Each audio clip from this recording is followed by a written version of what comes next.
I start planning for Royal Ascot as soon as Royal Ascot finishes for the following year. Well, the fine dining, I mean, we're quite fortunate this year to be working in partnership with Phil Howard in Panoramic, Michael Caines on 5, and the restaurant that I look after, which is the Parade Ring restaurant.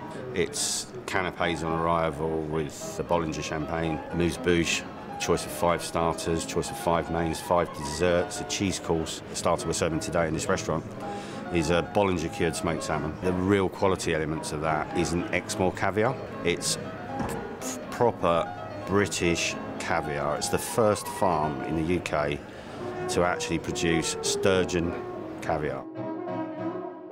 Royal Ascot, an amazing event. There's been many chefs that have been associated with this. To get the call and be asked to be a part of it, well, a huge amount of pride. We're going to be celebrating, what's great about British produce. Sea bass from Cornwall with British beef. We're going to use this English asparagus and have a lovely red wine sauce with that. We want to surprise our guests with wonderful food, great accommodation, amazing spectacle of racing, combined with this wonderful talent that the chefs have.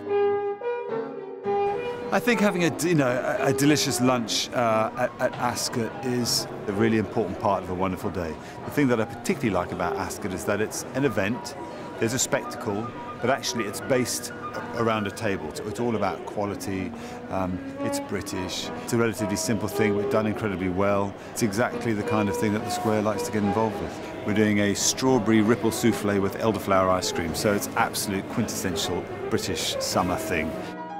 Royal Ascot is a quintessential idea, of art de vivre, of fun, of celebration, and of course your great British passion, horses. Food will be part of it.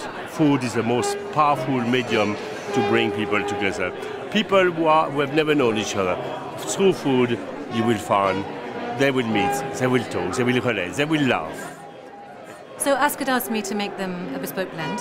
No one really blended tea before the British started to do it in around the 1860s, 1870s, taking teas from around the world and putting them together, much as the way you would a wine. No one is left out at Royal Ascot. They really look after the racegoers.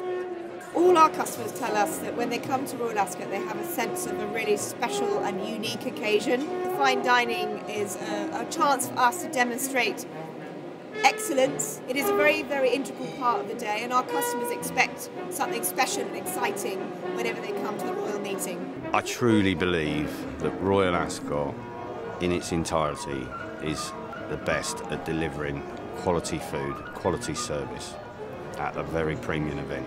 I love it. I wouldn't have been here 20 years.